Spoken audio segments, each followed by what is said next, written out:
PolicyBazaar.com. Patriot.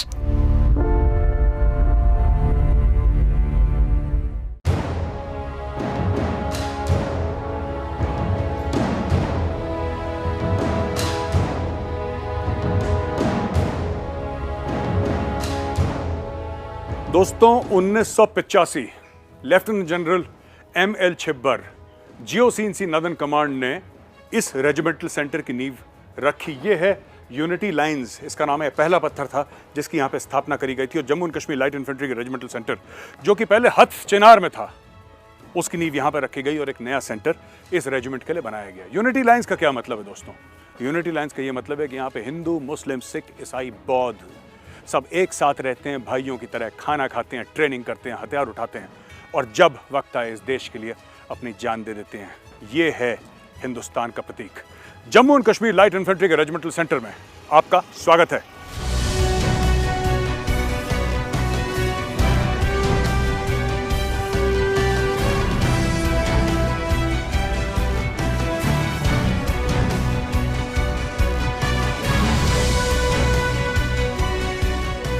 Infantry के लिए obstacles ना के बराबर माना जाता है और इन्फेंट्री के ऑपरेशंस किसी भी पर्टिकुलर टेरेन तक सीमित नहीं होते।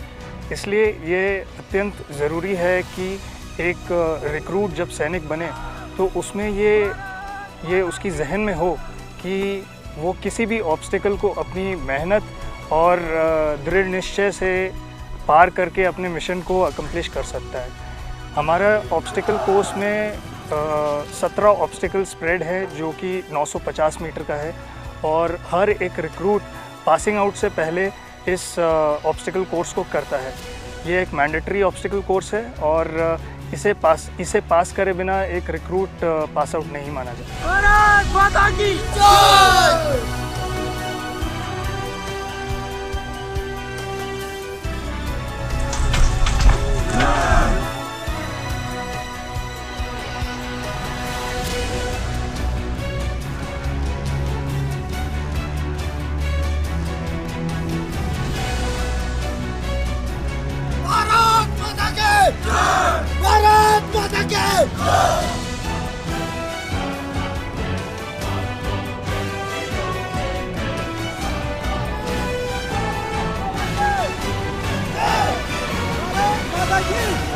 दोस्तों इस वक्त मैं Jammu and Kashmir light infantry के रेजिमेंटल सेंटर में हूं और यहीं पे हमारे साथ है 162 TA Jammu and Kashmir light infantry की एक टेरिटोरियल आर्मी की बटालियन है, अशोक चक्र बटालियन है।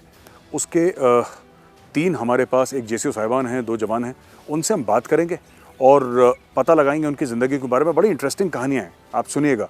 एक तो कहानी साहब यहाँ पे हैं, साहब हमें सुनाएंगे कहानी एक लांस नायक नसीर अहमद वानी, बार 2 सेना मेडल, अशोक चक्र, उनकी कहानी साहब सुनाएंगे तो आपको पता लगेगा कि जोश क्या होता है, जुनून क्या होता है और देशभक्ति क्या होती है। साहब आप ज़रा बताइए ना नज़ीर अहमद वानी साहब के बारे में, क्या था वो, किस तरीके से लड़ाई लड़ी उन्होंने? नज़ीर अहमद वानी जो है वो पहले से एक देशभक्त सिपाही थे। उनके दिल में हमेशा ये रहता था कि मैं देश के लिए कुछ करूं। वो हमेशा नाम नमक निशान के प्रति वफादार रहे। उन्होंने 2007 में जब ऑपरेशन हुआ था, उस ऑपरेशन में जो नायनारार में जब वो अटैच थे तो ऑपरेशन जो हुआ था उस ऑपरेशन में उन्होंने बड़ा बढ़ चढ़ कर हिस्सा लिया। उन्होंने उस ऑपरेशन में सबसे पहले पहल शुरू की और वहाँ पे भी उसने आतंकवादियों को मार गिराया, जिसके अवज़ में उनको सेना मेडल से नवाजा गया 2007 में 15 अगस्त जी। उसके बाद उनकी ये कोशिश कभी भी कम नहीं, उनकी उत्साह हमेशा ये रही कि वो हमेशा टेररिज्म के बरखिलाफ रहे। उनकी हमेशा पहल रहती थी कहीं से हमें ये इन्फॉर्मेशन मिले ताकि हम टेररिस्टों को बर्बाद करें और जो ये कश्मीर को इन्होंने जो नरक बनाया है उसको हम दोबारा एक सड़क में तब्दील करें जी। 2018 में ऐसे ही खबर मिली थी जिसमें भी टेररिस्ट के बारे में खबर मिली थी। वहाँ पे उस समय भी उन्होंने सबसे पहले लीड करते हुए टेररिस्ट को मार गिराया और वहाँ पे जो टेररिस्ट मारे गए उनके बाद उनको दोबारा सेना मेडल से नवाजा गया जी। 24 नवंबर 2018 में जब साउथ कश्मीर के एक डिस्ट्रिक्ट में खबर आई थी रात को कि वहाँ पे टेररिस्ट बैठे हैं। शोपियां का केस है? हाँ जी बिल्कुल। तो वहाँ पे जब खबर में ये मिली थी तब नज़ीर अहमद वानी जो है 34 RR में अटैच थे और हम भी वहीं पे थे। जी। जब खबर मिली तो उन्होंने उनकी इतनी पहल थी वहाँ पे कि वो कंपनी कमांडर साहब को बार बार बोलते रहे जल्दी करो साहब, जल्दी करो साहब। खबर मिली वहाँ पे टेररिस्ट छुपे हुए। जो ही रात को कार्डन लगाया वहाँ पे, कार्डन लगाने के बाद जो ही फर्स्ट लाइट सुबह शुरू हुई तो हमने सर्च करना शुरू किया था। वहाँ पे सर्च करते करते वहाँ पे अंदर से फायर आया। जो ही फायर आया तो वो सबसे पहले लीड करते हुए जो मकान के पास पहुँच गया और मकान के पीछे थोड़ा सा वो आड़ मिला और वहाँ पे वो डटे रहे।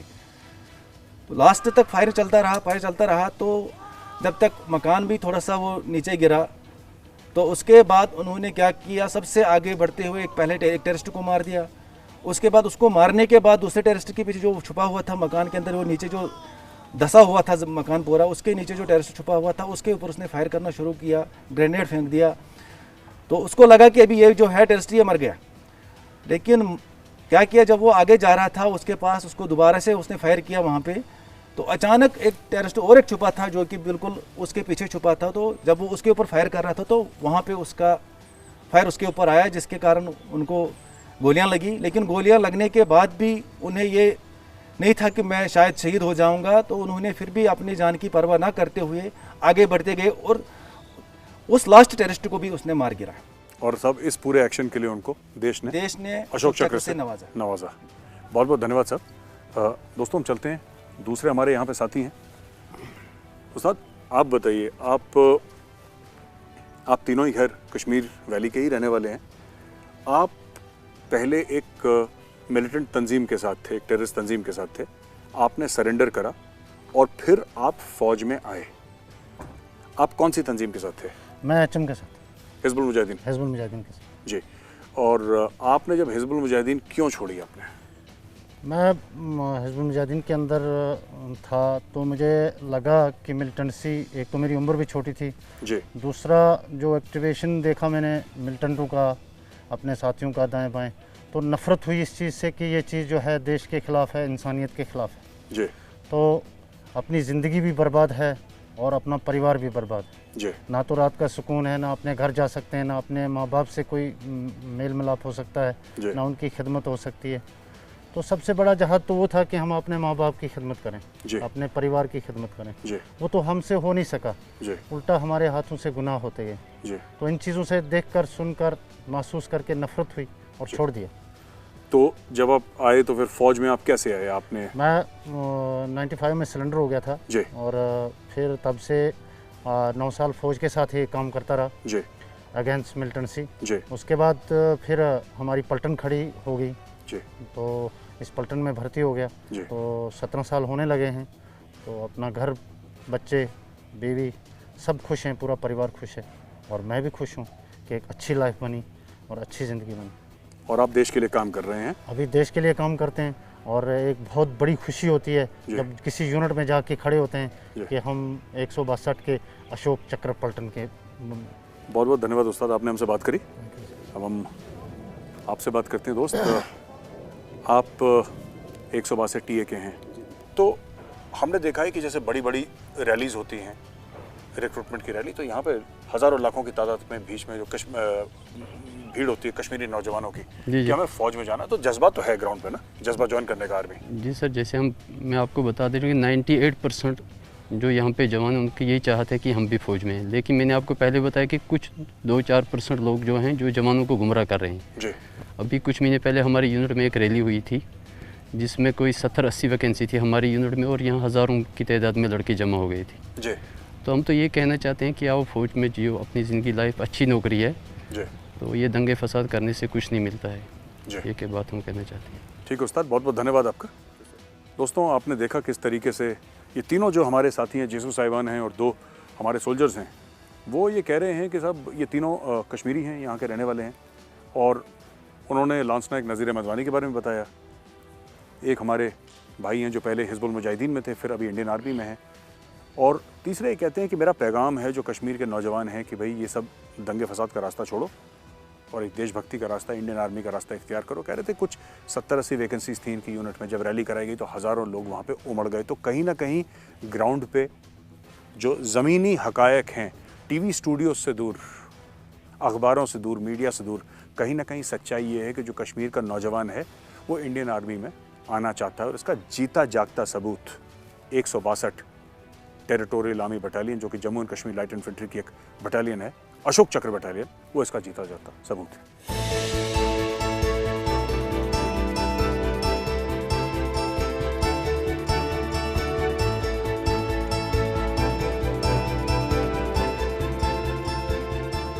दोस्तों, कश्मीर घाटी में फ़ौज का यानी कि इंडियन आर्मी का चलन है कि घाटी से बच्चों को हिंदुस्तान के मुख्तलिफ इलाकों में ले जाते हैं घुमाने के लिए, भारत दर्शन के लिए, दिखाने के लिए कि भारत में और लोग किस तरीके से जीते हैं, क्या कल्चर है, क्या वहाँ पे लोग किस तरीके से रहते हैं, कि लोग घुले मिलें। लेकिन ये कोविड के समय, कोरोना वायरस के समय ये मुमकिन नहीं है। तो इसलिए यहाँ पे आज बच्चे आ रखे हैं।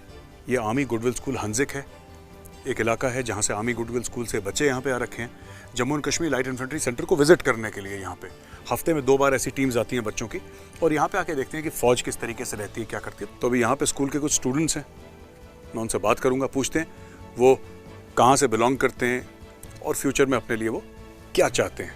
आपका नाम क्या है दोस्त? मेरा नाम मोमिन फयाज है। अच्छा, मोमिन फैज़। और आप कितने साल के हैं? मैं 14 साल का हूँ। और आप कहाँ के रहने वाले हैं? मैं कमलवारी पीसी डिपो का रहने वाला हूँ। और कौन सी क्लास में आप? 7th में। 7th में आप? तो अभी तो बहुत टाइम है। अभी आपको पता है आप क्या करना चाहते हैं? हाँ। क्लियर है बिल्कुल? हाँ। बताइए ना। हाँ, मैं एक प्रोग्रामर बनना चाहता हूँ। प्रोग्रामर बनना चाहते हैं? हाँ। Very good. और ये ख्याल कहाँ से आया आपके मन में कि आपको प्रोग्रामिंग करनी है? कहाँ से मोटिवेशन आया आपका? मुझे मोटिवेशन वहाँ से आया क्योंकि मैं आर्मी में जाना चाहता हूँ और उनकी सेवा करना चाहता हूँ। मतलब मैं रॉ के साइबर सेल में जाना चाहता हूँ। अरे बाबा, डायरेक्टली रॉ के साइबर सेल में? हाँ। ठीक है। अगर कोई लोग देख रहे हैं ना तो देखिए, ये 007, क्या नाम बताया आपने अपना? मोमिन फयाज। मोमिन फयाज, 007 मोमिन फयाज, ये साइबर सेल में जाएंगे। बहुत ही। तो आप ये प्रोग्रामिंग सीखना चाहते हैं? हाँ। शाबाश, बहुत अच्छा लगा आपसे बात करके। शुक्रिया। और अब हम बात करते हैं, यहाँ पे कुछ गर्ल स्टूडेंट्स भी हैं, हम इनसे बात करते हैं। आपका नाम क्या है? सर, मेरा नाम शाइस्ता लतीफ़ है। शाइस्ता लतीफ़ आपका नाम है। और आप कौन सी क्लास में हैं? सर, मैं 10th में हूँ। और आप कहाँ की रहने वाली हैं? सर, मैं सोइबुक बडगाम में रहती हूँ। बडगाम की हैं? जी। तो हम आप ही के इलाके में हैं लगभग, इधर ही आसपास के। और आप क्या करना चाहती हैं? सर, मैं लॉयर बनना चाहती हूँ। वकील? जी। ऐसा क्यों आपके मन में आया कि आपको वकील बनना है? सर, मुझे सभी बोल रहे थे कि मैं जैसे दिखती हूँ मैं वकील ही दिखती हूँ, और मैं लड़ती भी हूँ जैसे वकील की तरफ ही। तो सभी, मम्मी ने भी यही बोला था कि आप लॉयर ही बनना। बेटा, आप वकील इसलिए बनना चाहते हैं, लड़ते भी वकील की तरह, है ना? सर, मैं जस्टिस दिलाना चाहती हूँ पुअर पीपल को। नहीं, बहुत ही अच्छी बात है, बहुत नेक बात है आपकी। और हमारी तरफ से all the very best. Thank you sir. ठीक है, चलो बच्चे, God bless all of you. Thank you, thank you very much. दोस्तों, आपने देखा बच्चे ये जासूस बनना चाह रहे हैं, ये कह रहे हैं कि मैं साइबर सेल में जाऊंगा रॉ के। ये हैं यहाँ पे, और अच्छी बात है, अच्छी बात है। ये वकील बनने, बहस, डिबेट, आई थिंक इनका स्ट्रॉन्ग पॉइंट है। तो ये बच्चे हैं आर्मी गुडविल स्कूल के, हंजिक के, और ये बच्चों का एक बहुत ब्राइट फ्यूचर आए हैं Jammu and Kashmir light infantry के सेंटर में देखने के लिए फौजी किस तरीके से जीते हैं, किस तरीके से ट्रेनिंग करते हैं। चलिए, मैं आपको ले चलता हूँ एक और कोने में, जैक लाइट रेजिमेंटल सेंटर में, देखते हैं, कुछ और फौजियों से मिलते हैं। Come with me.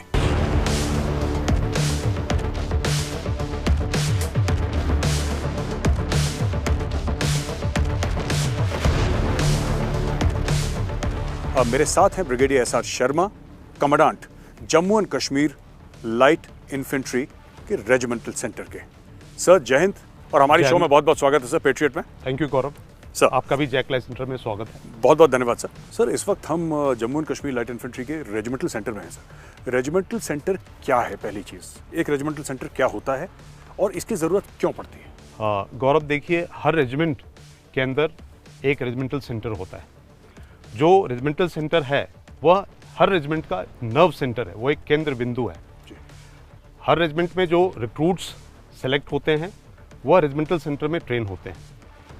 और आज के डेट में जो हमारी कैपेसिटी है वो 800 रिक्रूट्स ट्रेन करने के लिए है। अपार्ट फ्रॉम रिक्रूट ट्रेनिंग, जितने भी फॉर्म्स ऑफ ट्रेनिंग एक रेजिमेंट के अंदर होते हैं, चाहे वह प्री कोर्स ट्रेनिंग हो, चाहे जो हमारे वायोज अटैचमेंट पे आते हैं उनकी ट्रेनिंग हो, एमटी कैडर हो, इत्यादि सबकी ट्रेनिंग रेजिमेंटल सेंटर में होती है।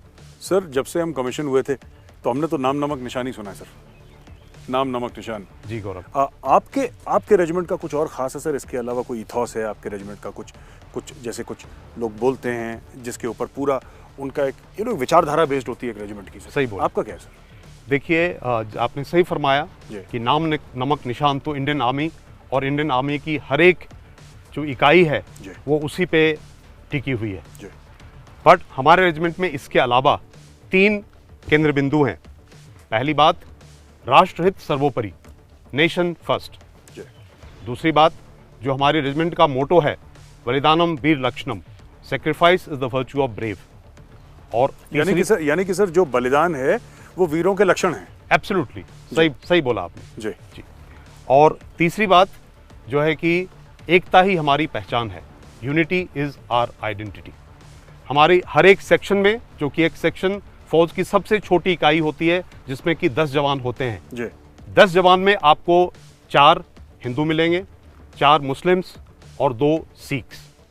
और ये सभी इकट्ठे रहते हैं, खाते पीते हैं, एक दूसरे के पर्व त्योहार में शामिल होते हैं और सबसे अच्छी बात है कि साथ ही ऑपरेट करते हैं, चाहे वो लाइन ऑफ कंट्रोल पे हो चाहे हिंटरलैंड में हो। तो मुझे ऐसा लगता है सर आपकी बातों से कि मुझे ये समझ में आ रहा है कि जैसे हम लोग कहते हैं ना, एक सेक्शन में Jammu and Kashmir light infantry की एक बटालियन की एक कंपनी की एक प्लेटून की एक सेक्शन में पूरा भारतवर्ष समा के रखा, क्योंकि ऐसे ही तो भारत में भी है सर। सही बोल रहे हैं। तो आपके सेक्शन में it's the entire India in a section sir. सही बोल रहे हैं आपने, उसको एग्जैक्टली सम अप कर दिया है जी। मैं तो कह रहा हूँ सर, ये सारा का सारा जो ये मोटिवेशन है कि एक मिलिटेंट था या कोई टेररिस्ट था, वो सरेंडर करता है और फिर एक फौजी सैनिक बन जाता है और फिर देश के लिए अपनी जान दे देता है। This is all regimental spirit sir. ये तो रेजिमेंटेशन का गेम है पूरा। This is entire thing is regimentation. उसको एक लॉयल्टी जो है, Jammu and Kashmir light infantry जो उसकी रेजिमेंट है, तो लड़ता वो देश के लिए तो लड़ता ही लड़ता है सर, वो पलटन के लिए भी लड़ता है, अपनी रेजिमेंट के लिए भी लड़ता है। So don't you think it's all regimentation sir? सही बोल रहे हैं, ये रेजिमेंटेशन का एक हिस्सा है जो कि आपने शुरू में ही बताया, नाम नमक निशान, और जो 3 स्तंभ मैंने अपनी रेजिमेंट का बताया जी सर। और उनकी जो वफादारी है is like anyone, like me, like you, like any other soldier of the Indian Army. जी, and you will trust them with your life, sir. Absolutely.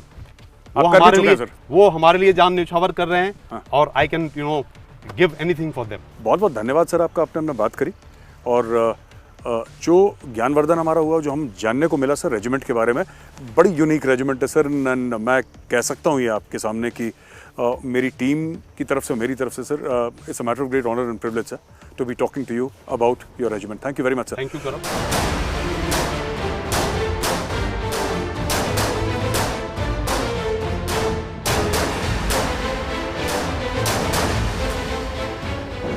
दोस्तों आप देख रहे हैं, इस वक्त हम श्रीनगर में हैं। आपको आवाज़ आ रही होगी ऊपर, ये फाइटर एयरक्राफ्ट की वो नाइट सॉर्टीज कर रहे हैं इंडियन एयरफोर्स के पायलट्स, और हम लोग फायरिंग रेंज पे, हमारे बिल्कुल सर के करीब 1 फुट ऊपर ये फायरिंग हो रही है। सेफ्टी मार्जिन ले रखा है तो कोई फिक्र वाली बात नहीं है, लेकिन इसी तरीके से आर्मी में लोगों को, सोल्जरों को ट्रेन करा जाता है कि किस तरीके से फायर के अंडर जब वो आए तो वो घबराए ना। तो इसी ट्रेंच के थ्रू वो लोग आते हैं। और हम कर्नल सूरज से यहाँ पे बात कर रहे हैं। कर्नल सूरज, एक और बात बताइए ना हमें, जो रिक्रूट्स आते हैं पहली बार जब वो अंडर फायर आते हैं सिमुलेटेड कंडीशंस में, घबराहट होती है लोगों को? सर पहली बार जब रिक्रूट्स आते हैं तो थोड़ी घबराहट तो होती है, क्योंकि वो सिविलियन होता है, उसको फौजी बनाना होता है। बिल्कुल। बट 1 हफ्ते के अंदर अंदर वो तैयार भी होता है। और सही बताऊं तो सर, जब तक वो सोल्जर बनते हैं वो इतने ट्रेंड हो जाते हैं कि एक सेक्शन का हिस्सा बन सकते हैं और एक राइफल सेक्शन के साथ तैयार लड़ने के लिए तैयार हैं। उनका अगले महीने पासिंग आउट परेड है। बिल्कुल। तो आप उनको बिल्कुल आप यहाँ पे सिमुलेट कर रहे हैं वॉर लाइक कंडीशंस ना, कि जंग में ऐसी कंडीशंस होंगी, सर के ऊपर गोलियां चलेंगी, बारूद फटेगा, ये सब होगा। और फिर ये भी होता है फौज में कि अच्छा ये इंजर्ड है, अपने बॉडी को पीट कर जाओ, ये सब तो you simulate those war conditions. बिल्कुल बिल्कुल। कुछ आपके बारे में पूछना चाहता हूँ मैं कर्नल सूरज, आपने कब फौज ज्वाइन करी? सर मैंने 2005 में आई गॉट कमीशन सर। अच्छा। और सिंस देन सर तब से मैं काम कर रहा हूँ सर। अभी तकरीबन मेरे को 15 साल हो गए सर। 15 साल हो गए। ये जो हाइल्टी आपने कहाँ पे करा एल्टीट्यूड? सर मैं बहुत खुशकिस्मत हूँ सर कि मैंने फील्ड लोकेशंस में एल्टीट्यूड किया है सर। चाइना बॉर्डर पे भी किया है सर और एलसी पे भी किया है sir, in Batalik sector as well as Baramulla sector sir. Batalik, Baramulla, अच्छा, good. You have been to some very interesting places. चलिए, कभी ऐसा हुआ है कि किसी रिक्रूट ने बाद में जाके हाथ खड़े कर दिए होंगे, साहब अब मुझसे सर ऐसा मन तो करता है, मन करता है, मेरा तो करा था ट्रेनिंग में, लेकिन होता नहीं है सर। मैंने यार ओटीएस है, बट देन फिर मैंने देखा कि मुझे मेरे पोस्टमेट्स हैं, मैंने अपने आप से भी बात करी, ऐसा नहीं है तो काफ़ी, क्योंकि रगड़ा कभी कभी क्या होता है कि एक हद से ज़्यादा चला जाता है। सर ऐसा कभी केसेस आए हैं? सर ऐसा केसेस जनरली आते नहीं हैं। अगर कोई मेडिकली ही किसी को प्रॉब्लम हुई तभी वो बोर्ड आउट होता है सर। अदरवाइज सर सारे फिजिकली मेंटली मोटिवेटेड होते हैं सर। इनफैक्ट सर रिक्रूटमेंट के टाइम पे 200, 300, 500 की वैकेंसी के लिए हज़ारों लड़के आते हैं सर फौज ज्वाइन करने, और उसमें से सर कुछ ही सिलेक्ट होते हैं। और कश्मीर वाली में खासतौर से हिट है ये तो। बिल्कुल सर, फौजी रिक्रूटमेंट। बिल्कुल सर। ये पूरी जम्मू और कश्मीर की बेल्ट है जो अर्स्टवाइल स्टेट था जम्मू कश्मीर का सर, जिसमें लद्दाख भी शामिल था सर, एब्रोगेशन के पहले। ये एक ऐसी बेल्ट है जहाँ पे मतलब आपको फौजी मिल ही जाएंगे हर गांव में, बिल्कुल हर दूसरे तीसरे घर में फौजी मिल ही जाएंगे। बिल्कुल। एक कल्चर भी है ना सर, कल्चर। फौज ज्वाइन करने का। सर। यहाँ पे मोटिवेशन कैसे आप रखते हैं? देखिए आपको पता है सर, इंडियन आर्मी जीतने के लिए तैयार रहती है सर। हम इसी चीज़ को फोकस करके उसको तैयार करने की कोशिश करते हैं। हम उसको जीतने के लिए तैयार करते हैं sir. He has to win. He has to win sir. और हम इसको फिजिकली मेंटली दोनों चीज़ों को ध्यान में रखते हुए जी। हम इसी बात को उसके दिमाग में जहन में भरने की कोशिश करते हैं कि देश पहले है और हमें जीतना है। पलटन के लिए, रेजिमेंट के लिए, बिल्कुल है ना? बिल्कुल sir. Regimental spirit has to be ingrained right from, sir. यहीं से तो होता है। यही से तो ये आप कह रहे हैं कि यहाँ से इनग्रेन रहता है सर। आपको करना है देश के लिए, पलटन देश के लिए, के लिए, रेजिमेंट के लिए। बिल्कुल सर। राइट। और दोस्तों कर्नल साहब से बात करने से पहले मैं देख रहा हूँ ये गोलियाँ चल रही हैं ऊपर, आपको आवाज़ सुनाई दे रही होगी हमारे सर के ऊपर, but we are very safe. हम लोग सेफ हैं यहाँ पे, क्योंकि यहाँ पे अक्सर कार्रवाइयाँ होती रहती हैं, तो ऐसी बात नहीं है कि हम किसी खतरे में हैं, किसी डेंजर में हैं। ये ऊपर से चल रही हैं, लेकिन गोलियाँ चल रही हैं सर के ऊपर। एक आइडिया, एक फ्लेवर मिलता है कि किस तरीके से फ़ौज की ट्रेनिंग रहती है। अभी ये तो ऊंची दीवारें हैं, कभी कभी सिर्फ इतना ही होता है जहाँ तक ये पाइप आपको दिख रहा है, यहीं तक कंडूट के नीचे तक कभी इतना भी होता है, और उसके अंदर क्रॉल करके जाता है। तो हमने आज वो नहीं करवाया क्योंकि हम कर्नल साहब से बात करना चाह रहे थे। तो coming back to you colonel Suraj, how do you prepare और how are you guys prepare for POP parade के अलावा? सर परेड, अच्छा माँ बाप आएंगे उनके? सर माँ बाप हमेशा आते हैं, लेकिन अभी आप जानते हैं सर कोरोना की वजह से इस बार हम लोग नहीं बुला पा रहे हैं। But that's so sad ना? That's sad, अब क्या करें, मजबूरी है। मजबूरी है sir. But I believe IMA की भी पासिंग आउट ऐसी परेड होती है कि nobody came. बिल्कुल sir. Virtual attendance of POP हो गया था वहाँ पे। Yes sir. Because कोरोना चल रहा है and फौज is very strict Yes sir. as far as corona measures are concerned. But वो तैयारी पूरी चल रही है। Yes. और पूरे रिक्रूट जोश में अभी। जोश में है sir. They are eager to pass out sir. अभी अगले हफ्ते से सर इनकी ट्रेनिंग शुरू हो जाएगी सर, पीओपी उनकी तैयारी शुरू हो जाएगी सर। एंड भगवान की दया से सर सब कुछ अच्छा होगा सर। 10 अक्टूबर। कर्नल सूरज बहुत बहुत धन्यवाद हमसे बात करने के लिए। It was indeed a pleasure. और दोस्तों कर्नल सूरज मंडल के साथ हम यहाँ पे थे। ये जीवन ट्रेनिंग है, बता रहे थे कि किस तरीके से ट्रेनिंग यहाँ पे होती है। सवेरे से लेकर रात तक रिक्रूट्स बहुत बिजी रहते हैं, उनके लिए हॉबी क्लब्स हैं और एक वॉर लाइक कंडीशन सिमुलेट करते हैं, यानी कि बनाई जाती है कि जिसमें ट्रेन करें कि क्योंकि एक सिविलियन है, जब पहली बार गोली चलेगी तो ज़रूर घबराएगा, जब कान के बगल से गोली जाएगी तो ज़रूर घबराएगा, लेकिन वहाँ पे ऐसी ट्रेनिंग करी जाती है कि वो मजबूती के साथ एक पक्का जवान भारतीय सेना Jammu and Kashmir light infantry का बन के निकलता है। 1 महीने के बाद इनकी पीओपी होने वाली है, पासिंग आउट परेड, या वे अपनी यूनिट्स में चले जाएंगे और देश की सेवा में लग जाएंगे।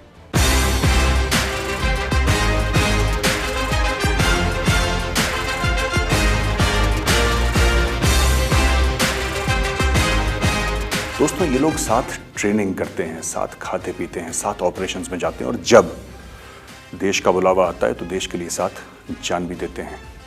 Ladies and gentleman, this is not just a multi faith prayer hall, this is the preamble of the constitution of India.